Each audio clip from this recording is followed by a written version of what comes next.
Up next, the Cannabis Reporter radio show with Snowden Bishop. After this message. Evergreen's calling.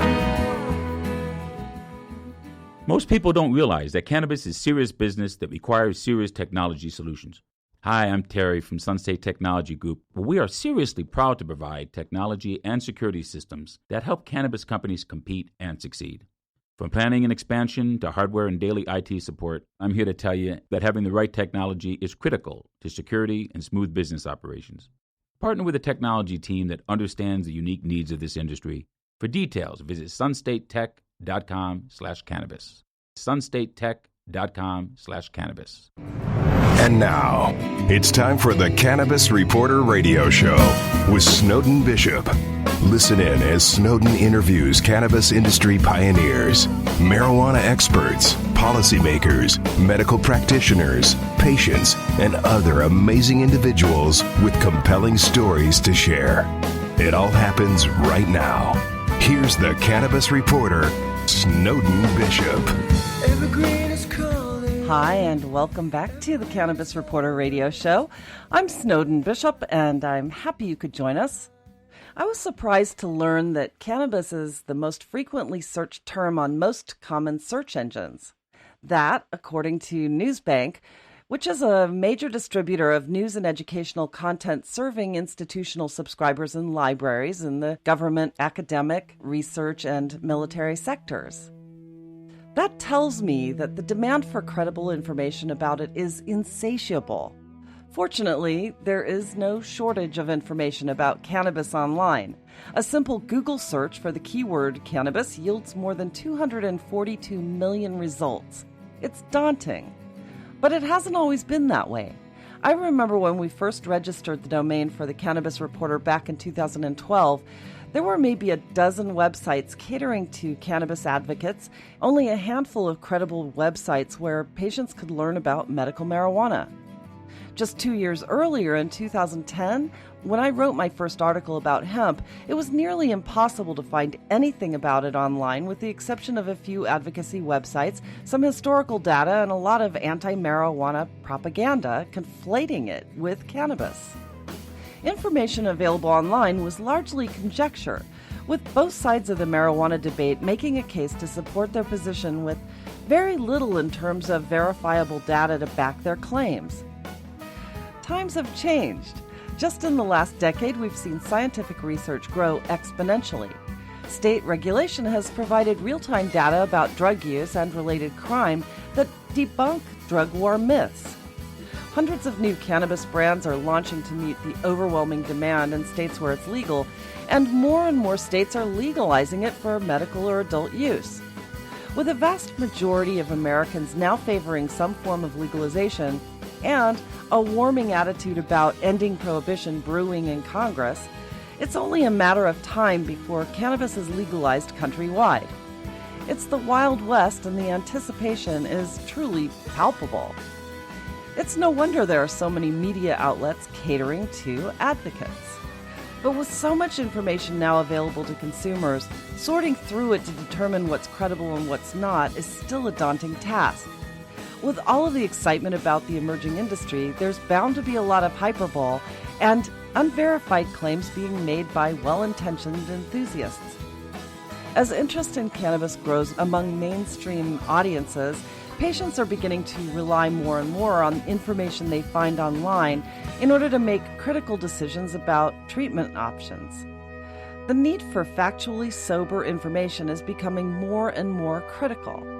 That's the topic of today's show, and we have a media maverick here to talk about it. His name is Michael Klein. He hails from the world of televised entertainment and has held a variety of senior-level positions in original programming at network outlets like Viacom's MTV, the Travel Channel, and Condé Nast. Today, he's at the helm of Cannabis MD, a relatively new media outlet that focuses on objective content, providing factual information and resources for patients and adult users. He recently launched a trailblazing marketing campaign to promote his new media outlet in mainstream venues, including Times Square, where, for the first time in New York City's history, throngs of people got to see the word cannabis broadcasting on a giant video billboard ad last month. Michael, I'm really looking forward to this conversation. Thank you so much for joining me. Thank you for having me. You're certainly welcome. So I'm really intrigued. I saw your release on the billboard in Times Square, which I think is fabulous. Tell me a little bit about Cannabis MD and what you're doing. And then I do want to hear about why you put a billboard in Times Square. Of course. Cannabis MD is the global authority for potential medical benefits of medical cannabis and CBD, and doing it from a non-advocacy point of view. And that's what makes us really unique in this marketplace. We don't have a bias towards use. What we are doing is presenting all of the positive information from research to first-person accounts and the negative research and first-person accounts, with the goal to educate and empower consumers to make choices that are right for their lifestyle. So basically, do you have medical doctors that are on staff with you that handle inquiries, or is it mainly just an online resource? So we do have a medical advisory board that is made up of doctors from all different disciplines, that, from research to actually practices where they incorporate medical cannabis or CBD in their treatment.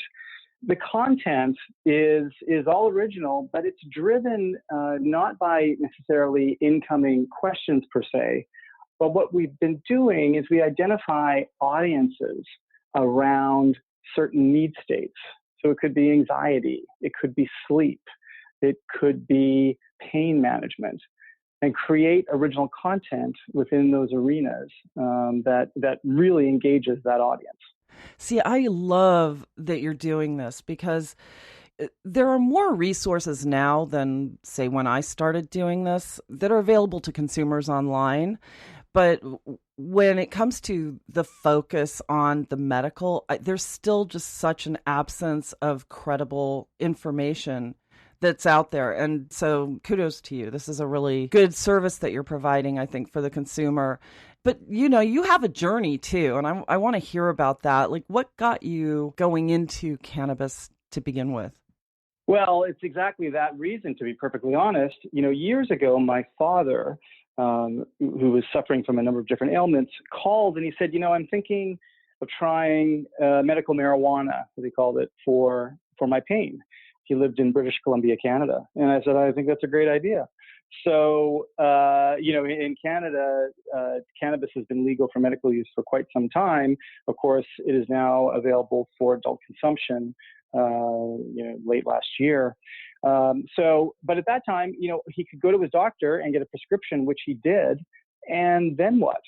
He was left to going to a dispensary where, the young Jason, making up the name, behind the counter is prescribing or giving my father a vape for morning and a vape for night.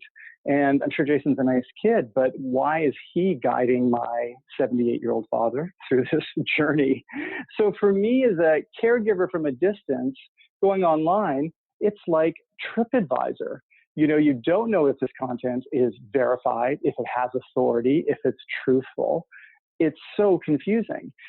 And that was a few years ago. And so if you think about what's happened even in the last 12 months with the focus on medical cannabis, on legalization, on CBD entering our lives, from Martha Stewart to pet food, etc., it's driving that much more consumer awareness, consumer curiosity, and consumer confusion of finding a way. How can we cut through the clutter? How can we help consumers navigate this path? And that really was the motivation for starting the company.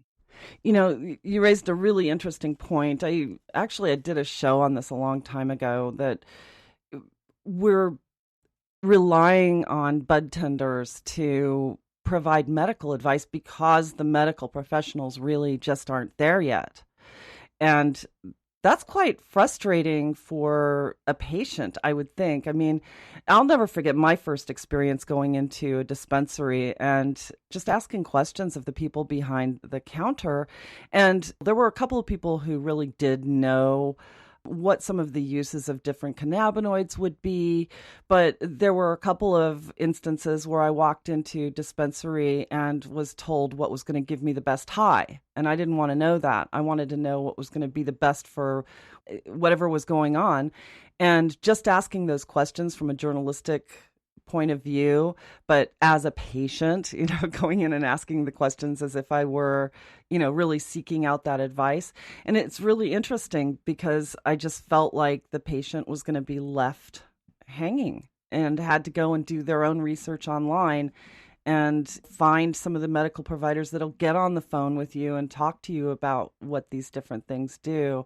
And it's really the producers, the early adopters of this industry who have been hands-on trying to help patients navigate the complexities of the cannabis plant. So it's an interesting problem. So, and I'm looking forward to a day when we've got education from the doctor's point of view. The medical schools need to really start delving into the endocannabinoid system. I mean, what are your thoughts on that? Yeah, I mean, what's your earlier point, that you're right, that we're surrendering, our healthcare consultation and even prescription to individuals that may not be fully equipped to do that for us. In the case of a bud tender, when looking across the digital landscape, what we found prior to launching Cannabis MD was that any number of platforms have emerged, but they were all speaking to an adult consumption market. Nobody was speaking to that cannabis curious consumer who wanted to learn more, but they didn't see themselves going into a dispensary for that very reason of not being able to trust the information they were getting, or looking at other platforms that are speaking to the adult consumption market. But it may be, the medical advice may be, beside somebody blowing smoke or rolling something or stigmatizing language. So again, it causes confusion for that consumer, and that's what we're building with Cannabis MD.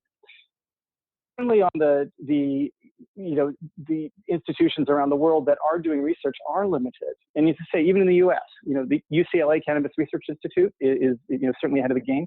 I saw that. I believe it's Harvard just partnered with someone to do some initial research. So it's going to start. I think you'll see more and more of that. You're still dealing with a Schedule I drug, and that's a real problem for these institutions on a number of reasons. I mean, not only from a legal perspective, but there's a stigma there. And if they make that move into research, are they at risk of having a negative impact on their funding source? Who knows? There can be any variety of reasons. I think, as you see legalization from a medical perspective rolling through the country, I mean, the midterm election with Utah going legal for medical cannabis and nobody talked about it. Utah, that's amazing. So there is a significant shift occurring, and I think you're going to see that continue. Yeah, no doubt. No doubt. I was really pleasantly surprised to see that so many states are starting to jump on board from the medical side. And also we're getting a lot of support now in Congress, which I think will be, very interesting actually. And I mean, it's really come a long way. You've come from the world of television and entertainment as well. I spent a lot of time in the music industry, and cannabis was one of those closeted activities that seem to be pretty prevalent among people in the music industry, especially not so much in television. And I come from that world as well, but in the music industry, it was almost as if it were a tool for creativity. So there was a vast acceptance in that world, as if it were just a part of life, just like somebody having a beer after work. So when you keep that in mind, in that context, to see the transition of what's happened culturally from that world, tell me a little bit about your experiences working in the world of television and music. Sure. Well, and prior to coming on board with Cannabis MD as CEO, I was running original programming and content at MTV, in the heart of music television, as it were. And and prior to that, many years, running originals at TLC, at Travel Channel, working with incredible talent, Sundance Channel. And look, you're surrounded by creative people. Yeah. I think music is very specific in that respect, probably less so in television, in terms of what's fueling creativity, as it were. Exactly. But my television experience was really about identifying underserved audiences. That's what a hit show is. You've identified an underserved audience, you've created a great experience for them, and they reward you with their viewership and loyalty to that. And that is what, frankly, fueled my passion throughout my career. In 2012, I had the opportunity to go to Condé Nast, home of Vogue, Vanity Fair, GQ, New Yorker, etc. And I was part of a team called Condé Nast Entertainment, where we were converting the publishing company into a media company by taking this amazing content and stories to other platforms, feature films, television, and digital content.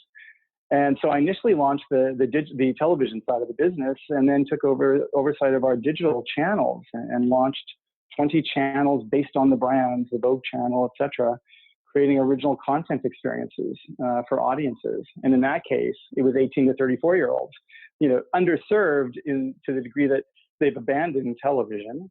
They are cord cutters to cord nevers, as they call them. They certainly aren't reading magazines. And so you could only reach them on digital platforms. The opportunity was to leverage and honor the legacy of the Condé brands, of the Vanity Fair, etc., by creating great premium content experiences for that audience. And it's a business that really went from a very small footprint in 2012 to today doing well over 1 billion video views a month. So, we were able to create an environment and an approach that really connected with an audience. And so Cannabis MD is very similar to all of my experience in the sense of that underserved audience. In this case, that cannabis curious audience. And how can we create great content experiences for them and help them navigate these new waters? That's fascinating. And I was laughing when he said from cord cutters to the cord nevers, because I think that there is a generation that doesn't really care about the timing of television programming and will instead just go and get their original content streaming on their mobile devices. It's an interesting phenomenon that's happened in that world. So yeah, that's pretty interesting. My last, I did a television series with Vanity Fair called Vanity Fair Confidential. And, we were at the Television Critics Association, TCA, which gathers twice a year. Every critic in the country comes together in LA, and all the networks show off their wares. And I remember having this sort of out-of-body experience thinking, why am I telling you to come back Monday at 9 p.m. every week to watch my show? Like, everyone suffers from time poverty. How are you going to remember Monday at 9 p.m., versus do it when you want to, just put it out there, consume it on your own, in your own terms. And look what's happened, so. That is funny, actually. I say that every week on this show, come back same time, same place, because it's on terrestrial radio. But there's and the reason that I'm doing this in terrestrial radio as opposed to just doing a podcast online is because there is a huge audience out there that they may not be interested yet. They may not be kind of curious yet because they're not exposed to it yet. And so radio is a wonderful way to reach new audiences, new listeners who may not be searching for this topic online.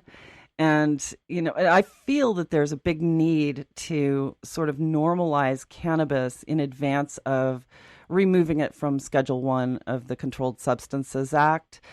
And So when I first saw your announcement about the billboard that you put up, that's what came to mind for me. It's like you're reaching people with a message that may not know to go and look up cannabis online yet. And so I thought that was pretty interesting. It's an interesting parallel. What's interesting, a few points there. One, I agree with you. And, radio, the renaissance of radio, beyond, I'm talking beyond podcasts, but I think that, consumers have an opportunity to have their minds, exposed to all sorts of different things in a really surprising way. And that's what that scheduled radio does. Times Square, the opportunity to reach such a broad audience, because the fact is cannabis and CBD reach an incredibly broad audience. It's not like there was one particular demographic that brought CBD into the forefront in consumers' minds. It goes wide. My 82-year-old mother uses CBD on a sore knee that allows her to continue golfing every week. At the same time, my 21-year-old niece, who's a dancer who just graduated from college, uses it as part of her recovery program after performances. Two completely different demographics and completely different need states, but they both, have discovered this. And this was not a conversation we would have had 3 years ago, probably. So Times Square, is the crossroads of the world in many ways. This is the first time the word cannabis has been in Times Square, and we developed a campaign. I worked with an incredible filmmaker here in Los Angeles named Thomas Trail, and a great marketing exec named Hugh Duffy, who put together messages that would trigger a curiosity for consumers. Messages like, will CBD help my anxiety? Yes. Will CBD help my anxiety? No. Find the truth. So putting it out there for consumers of like, whoa, what? Maybe I haven't considered this.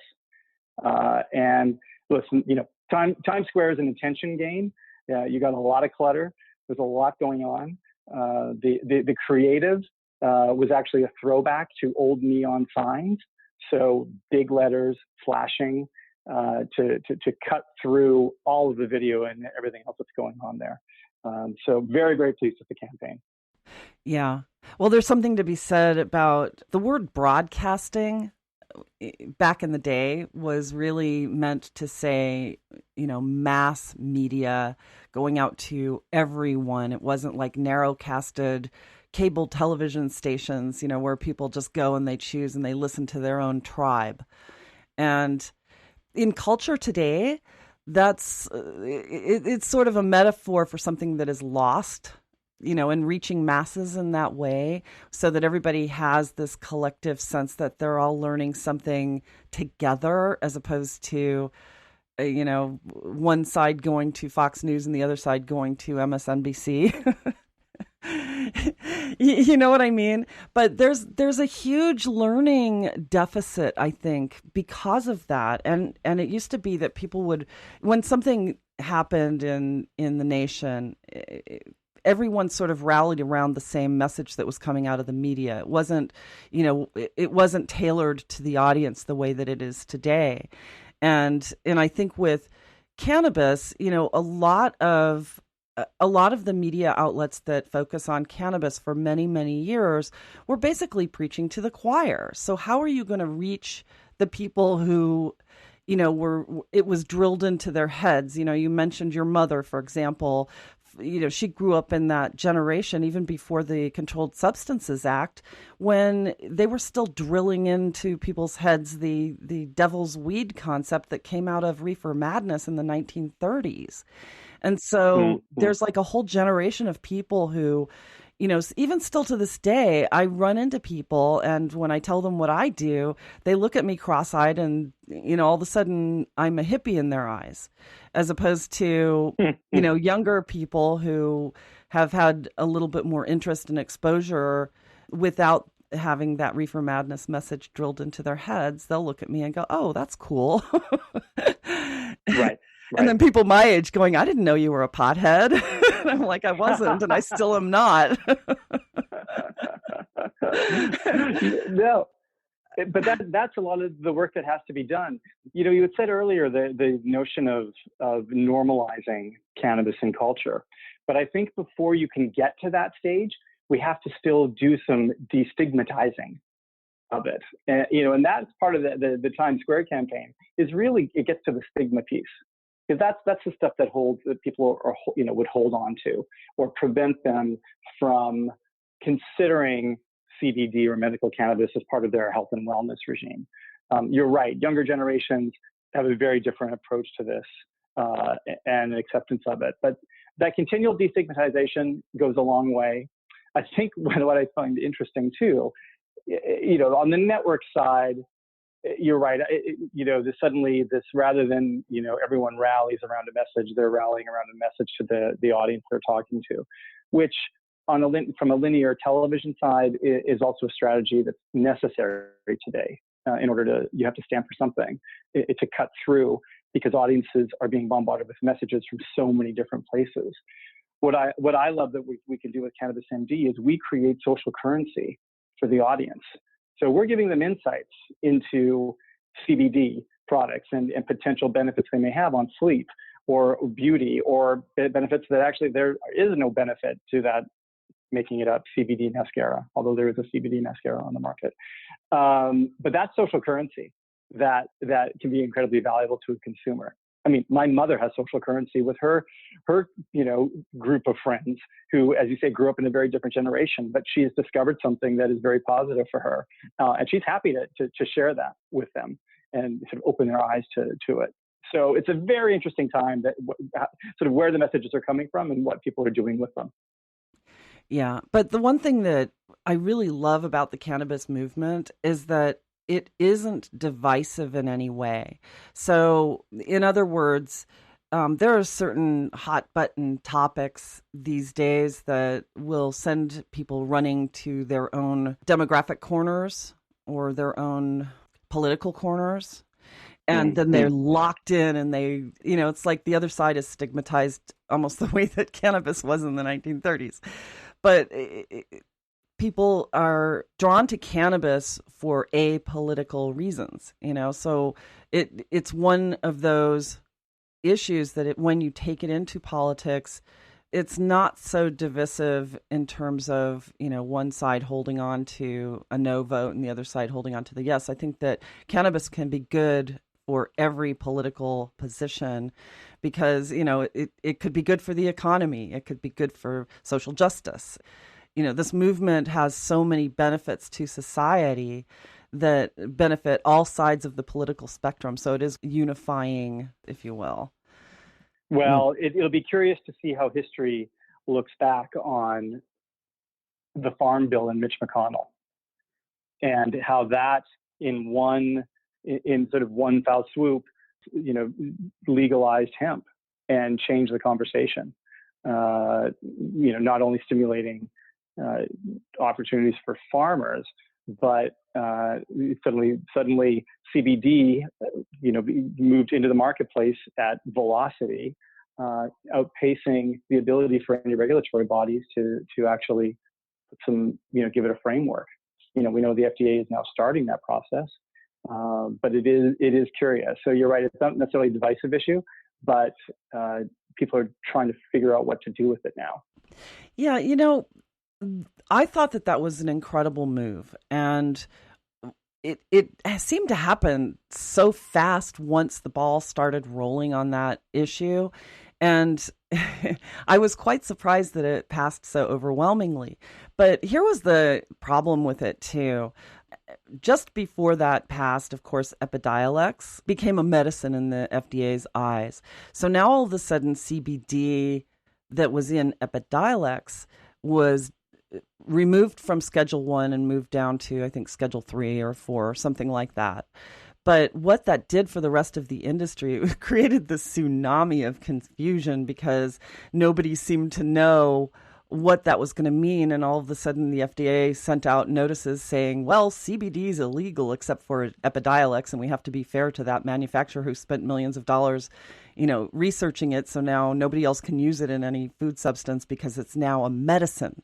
So it opened up the doors, and it seems that nobody seemed to pay any attention to the FDA notices, but at the same time, the FDA is saying, well, and now they are starting to create that framework, but I think it's going to take some time before the confusion ends in that regard. And the only thing that will change that is if they remove cannabis, including CBD, which has its own numerical code in Schedule 1 still, except for Epidiolex CBD.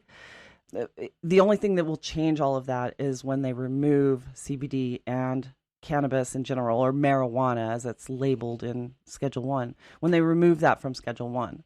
And then the confusion, then people can start to really get a framework of CBD's universal legality, with the exception of Epidiolex. And God bless them for creating that drug for children. I think that's great.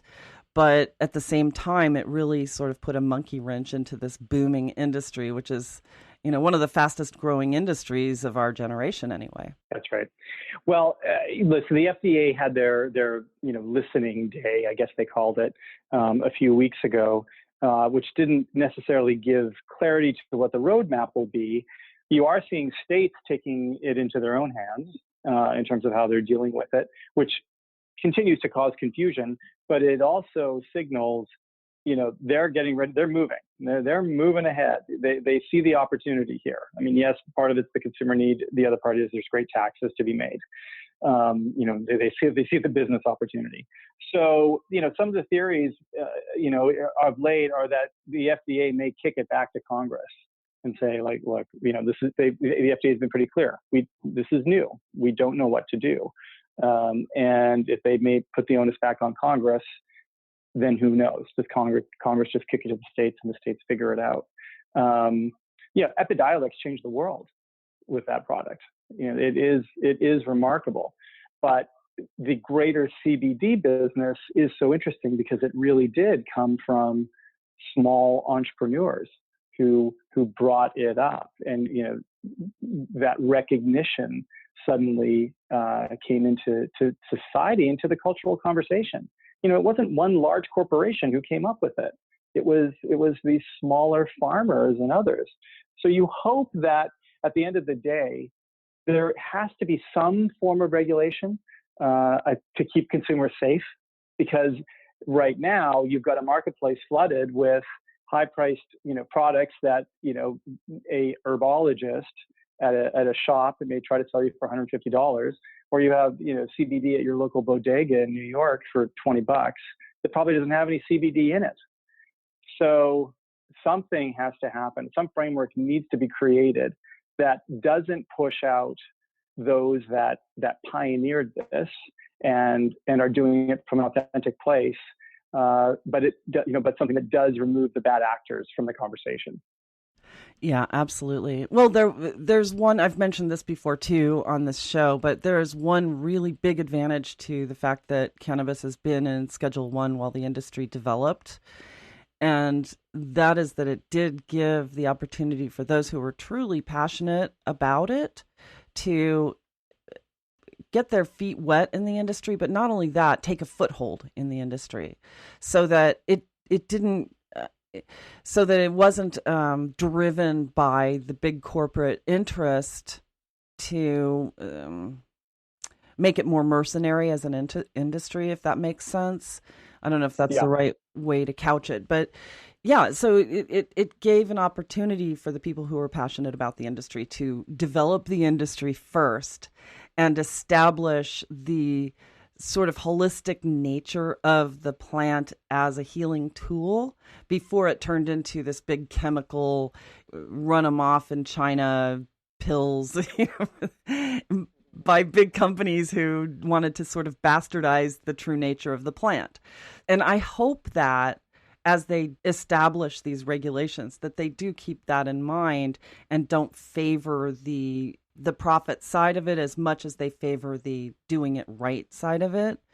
The organic nature of the plant is what makes it such an incredible healing tool. And if you start cutting corners to, push out isolates or something that, in pill form, it's going to lose the beauty of the synergistic nature of the way that all the cannabinoids work together. And so it's going to be an interesting process, I think. But it is a good thing that it has developed on a grassroots level. So you're absolutely right about that. Right. Right. Well, and that's what makes it so interesting when someone like me comes into this industry. Because, I mean, my background seemingly very different. I contend not.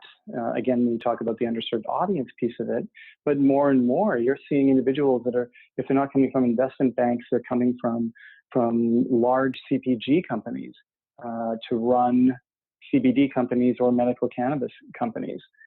So it's giving, it's the opportunity, frankly, and what I love about it and the team that I built, we're bringing our experiences from all different other industries to the world of medical cannabis and CBD.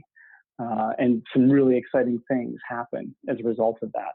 So there's a lot of positive that comes into it as the industry starts to mature, but mature is almost a heavy-handed word because we are just at the beginning. I mean, it's just beginning, and the potential is huge. There's no doubt. It is. It's, yeah. For those of us who are in it, it's kind of hard to imagine that it really is at its beginnings now. It's emerging still, but from the rest of the world, every other industry, this is probably the newest, fastest growing emerging industry in our lifetime right now. No, that's right. I grew up in Canada, and the venture capitalists behind Cannabis MD are in Toronto. So for me, it's quite interesting when I spend time there, meeting with investors and from family offices to the institutions, that you're going into buildings where, these people were pushing, they were trading wheat and minerals, up until a couple of years ago. And now they are all in on cannabis. And it's sort of like, wow, okay. This is really happening. And Canada is absolutely driving the global conversation around this. And so they're ahead of it. There's no question. But, look, with California legalization and the size of California and the impact that the economy in California has on the country and the world, and you see it here. I mean, Sunset Boulevard is now nothing but, billboards for YouTube and cannabis. So yeah, well, shifting culture. Well, a lot of the sort of renegade trends have all come out of California, and it's the fourth largest economy in the world as a state by itself. Forget the United States. I mean, California itself is just such a machine in terms of this industry. So, yeah, I think you're absolutely right.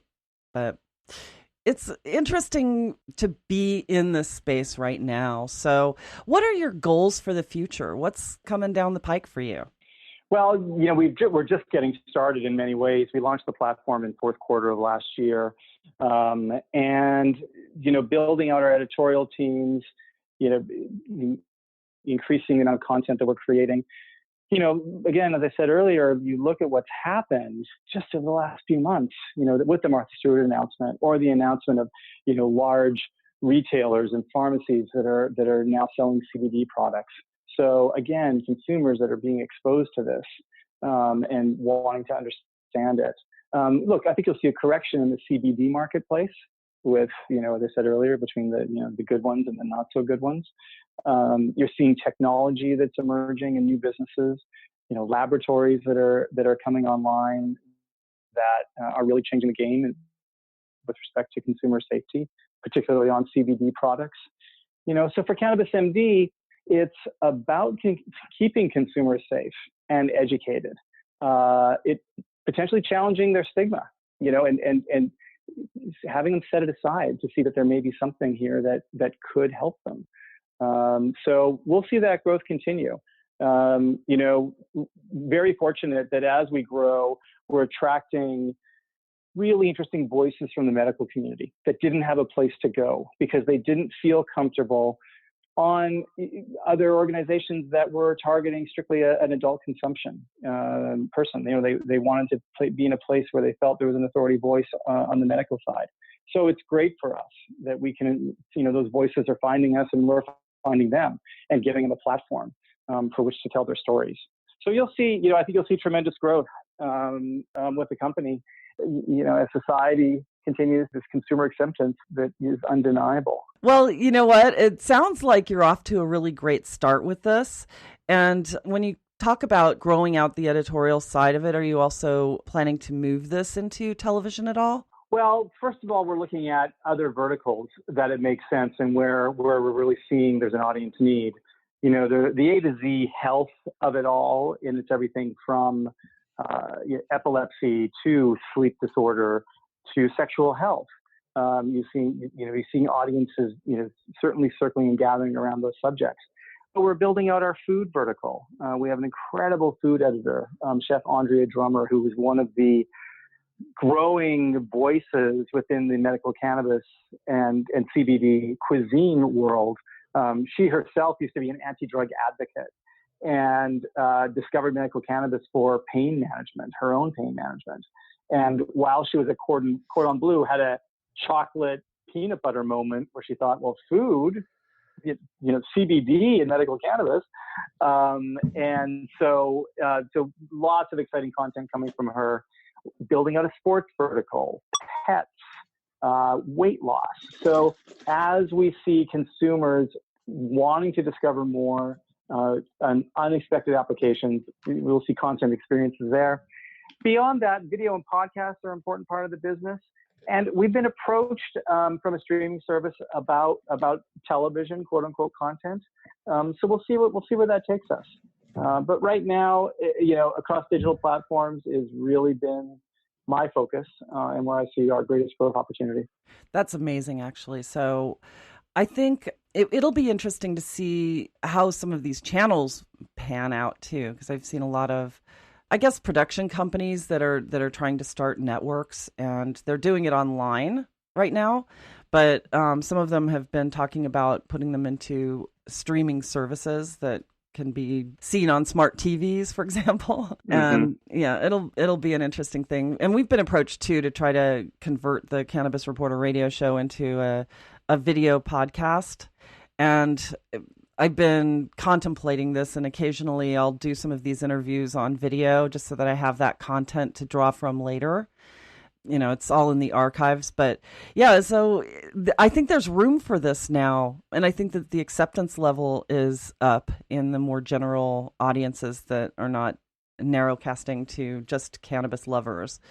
So yeah. And as far as like the medical programming, the medical content, it's just so important. And so I really admire what you're doing with that. And I'm sure that it's appreciated by people who actually really need the resource right now. That's right. And, but again, the non-advocacy position is what's so important, because from a medical perspective, there are certain cases, many, that medical cannabis or CBD may not be the right answer. And consumers need to know that as well. So, we want to make sure that is being surfaced. One thing we didn't talk about, our revenue model is to attract non-cannabis advertisers to the space. So I don't accept advertising from dispensaries or product companies. We're talking to mattress companies and beauty, etc. I love that. To bring them into the cultural conversation in a safe platform that is free of no smoke, no weed, no stigmatizing language, etc. And that, from my perspective, that's building trust with your audience. You're demonstrating there's not a bias here. This is really, it's about keeping you, consumer, safe and making sure we're empowering you with the right content to make decisions. Because, one size does not fit all. We're not there yet. So that's important to keep in mind for everyone. That's an incredibly important point that you make. And, we try to stay unbiased here. When I talk to people, I like to hear all perspectives on this, because it is important for the consumer to know that it's not proven to have any curative effects. And I think that's the big issue with the FDA as well.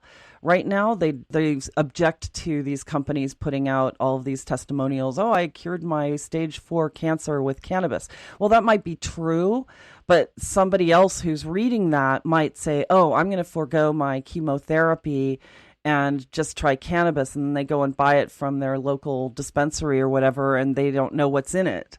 and they haven't looked at the science to see if it's right for their particular form of cancer. And so it's crucial that audiences do understand that it's not a cure-all for everything. Yeah. And when you talk about the advocacy side of it, so many people are advocating that it is something that can totally replace pharmaceuticals. And, I'm not a huge fan of some of the pharmaceutical companies because I've seen how consumers have sort of been duped by, the perfect example is the opiates. Yeah. But when it comes to certain disease types, there are billions of dollars that have gone into the research to target certain conditions. And those pharmaceuticals are maybe the only things that will work on those specific conditions. And cannabis might help along the way, but, you can't discount them altogether. So, yeah, it's a very, very important point. And I like that you're doing that. That's the tension of the plant in general, that it is, I have one of my board members, very smartly points out that an individual may be using medical cannabis to treat a particular condition. And if their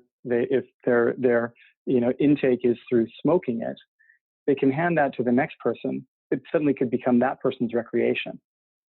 And that's the tension and ultimately the confusion that we have in the market and with consumers. And it goes back to we have to destigmatize where people need it as a medical benefit. Yeah, well, the same can be said for the pharmaceuticals too. It's like one person's painkiller is another person's recreation, and that digresses too. The addiction problem in this country is just phenomenal. Oof. You're right. Yeah, but it's actually sad because that is also criminalized to the extent that it shouldn't be. And I'm sort of an advocate for decriminalizing all drug use, because drug use, people are drawn to drugs because of something that's going on in their lives. And, maybe it's a medical condition that they need treatment for, great. But maybe it's a psychological problem that they're looking to sort of numb out the pain of the brain, if you will. I didn't mean to make a rhyme there, but people are drawn to certain mind-altering experiences because of either a deeper desire to get into their creative side, which is one part of it, but then also a deeper desire to just numb out whatever's going on in their lives. And that's not a criminal thing. That's not something that should be considered a criminal thing. That should be considered a mental health thing. And I think that one of the things that the cannabis industry can do is help to destigmatize mental illness as well. So that's got to be part of the conversation down the road. And we're seeing how it's helping veterans, for example, deal with PTSD. And PTSD is a mental health condition that was brought on by trauma, obviously, right? So if people start talking about that in a way that cannabis is not stigmatized when you're talking about veterans and healing them with the pain from war, then maybe that can lead to other discussions that deal with addiction as a way for people to cope with pain in general and take it out of the criminal realm. And we've got so many problems in our society. I'm sorry I go into these things, but I don't know. What are your thoughts about that? Listen, there's a group of doctors that have organized around cannabis. They're not pro-legalization. They are anti-prohibition, which I think is what you're saying as well. And their point is prohibition doesn't work. Make the plant available for research, for the medical community to learn more and to understand, to keep consumers safe, and potentially to benefit consumers in many other ways. And I think that's a really interesting point of view. So, but then if you're wrapping it up into all other drugs, it probably becomes incredibly complicated. And look what's happening with just CBD at the moment and how complicated it is. Yeah. So, but so much has changed in such a short period of time, even within, even talk about the past 5 or 6 years. So, if CBD interest has grown 100% year over year with consumers, and it'll probably continue on that path. You have to see all of the velocity of legalization, or at least a prohibition going away in our future. Well, I'm looking forward to that day very much. We all have so much to learn still, and the sky is the limit.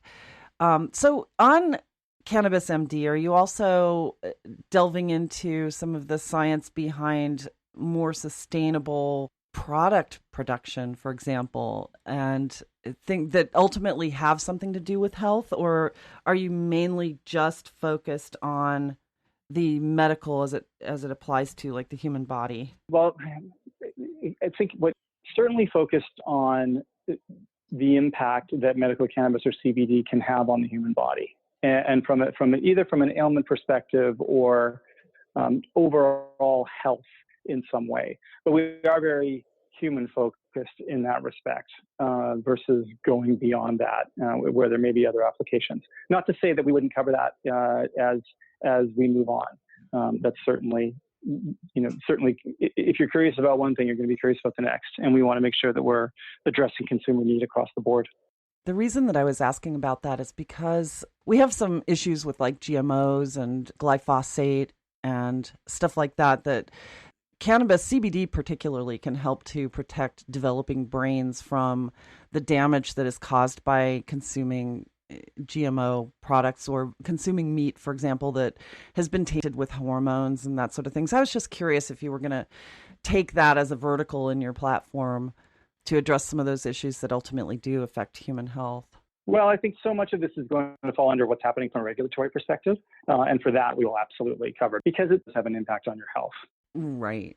That makes sense. Totally. So are there any last thoughts, anything that you really have a burning desire to let our audiences know? Well, I think, as I said earlier, it is, and you've said this as well, that it is a remarkable time, that it's very hard to compare what's happening in culture right now.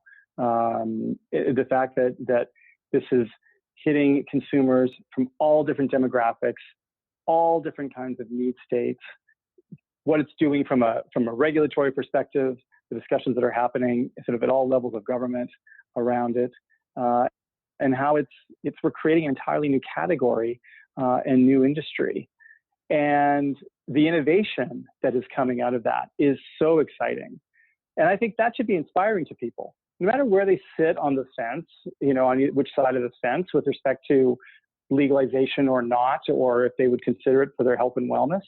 Just overall, the positive impact it's having on innovation, on helping people, it's saving lives in some cases, and pushing culture forward in a really interesting way. And that should be celebrated. You're absolutely right about that. And I think that we have so much to look forward to in this industry. And I feel really blessed to be in it and to be experiencing this phase in our history, because I think we will look back on the Prohibition days and go, oh my God, what were they thinking? And I think that it will be universally accepted very soon, at least, I hope. And I think we can look forward to, if not descheduling, at least a rescheduling of cannabis across the board with respect to the Controlled Substances Act. And I'd like to see CBD being treated like vitamin C. So that, because really it is. And I read a Forbes article recently where they said that the study that was done to get approval from the FDA for Epidiolex showed that there was some liver compromise when it came to that particular drug. And so the article headline was CBD causes liver damage. And I was curious about that. So I went back into that study, which I had read cover to cover several times because I just wanted to really understand what it was that Epidiolex had done. And I don't think it was just the CBD. I think it was the other components of that particular medicine.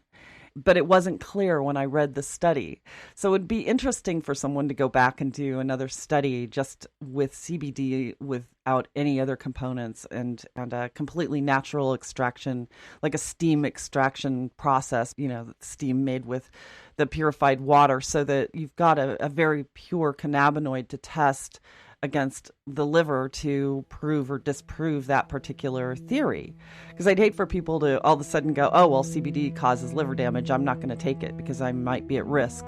Maybe somebody who's had hepatitis before or something like that. So there's just so much for us to learn. And I think that once this goes into medical schools and a study of the endocannabinoid system, which, by the way, of course, is the 7th largest system in the human body, that is so intimately related to our ability to control our own immune system and neurological health and everything else. But I think that once they start demanding that medical doctors learn about the endocannabinoid system, it's going to open up a lot of those doors for the research, and we will get some answers to these things that have been myths for some time now. So it'll be interesting. Totally agree. Yeah. So, well, I think it's about time to start wrapping this up. And I'm really looking forward to seeing what else you do at Cannabis MD. And I'll definitely let people know where to find you when I post this online. But I really appreciate your time today. And I thank you for joining me. No, Snowden, thank you. I loved the conversation. Yeah, this was great, Michael. Thank you so much. And I had a great time, too. Thanks, Snowden. So, once again, it is time to bring yet another show to a close. I would personally like to thank my guest, Michael Klein, for sharing his insights and knowledge with us today. If you'd like to learn more about the work that he's doing, please visit us online at thecannabisreporter.com. Click podcast to find today's episode, and there you will find his bio along with information and a link to his website. We have so many people to thank. First, I'd like to express our gratitude for our radio sponsors, Canosphere Biotech and Sunstate Technology Group. We certainly couldn't be doing this without you. I'd also like to thank our theme composer, Eric Goodall, and the team here at the Cannabis Reporter radio show for always making us shine. And it goes without saying just how much we appreciate our programming directors at XRQK Radio Network and Society Bites Radio for distributing our show. And last but not least, thanks to all of you for listening. I'm Snowden Bishop, inviting you to join me again next week, same time, same place, for another episode of the Cannabis Reporter radio show. Until we meet again, be safe, stay informed, share what you've learned, and make it a great day. Evergreen is calling. Evergreen is calling. Evergreen is calling.